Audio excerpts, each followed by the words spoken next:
हर महीने एक कविता कही अनकही। इसी कड़ी में 2023 की आखिरी कविता पत्थरों की बस्ती में कागज़ की क्या हस्ती कही अनकही। सोच रही हूँ पत्थरों की बस्ती में कागज़ की क्या हस्ती होगी। बारिश की बूंदों में गल रहा होगा, तपती धूप में जल रहा होगा, हवाओं की गति में उड़ रहा होगा।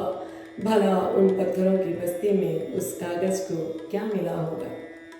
उड़ी होगी कीचड़ तो उसी से लिपट गया होगा, अपने शब्दों को हार कर चित्रों में बटा होगा। पत्थरों की बस्ती में उस कागज़ का क्या हुआ होगा।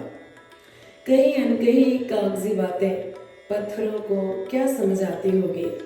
किसी ने ऐसे किसी ने वैसे, अपनी अपनी समझ होगी, अपने अपने तरीके।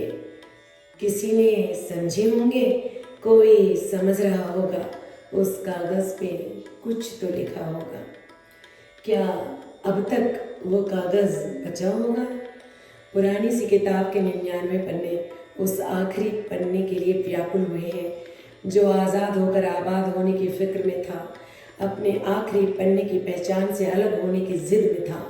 कागजी दुनिया से अलग हटकर, अपनी जात से अलग होकर, अपने हिस्से के शब्दों को समेट आखिरी होने के दर्द से परे पूरी कहानी को अधूरा कर पन्ना कागज़ में तब्दील हुआ था।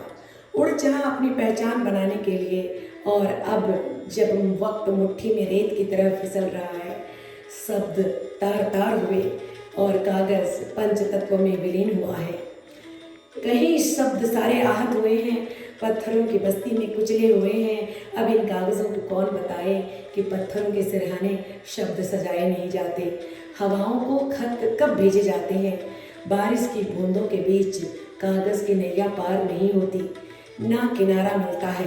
शब्द खो जाते हैं और नैया डूब जाती है।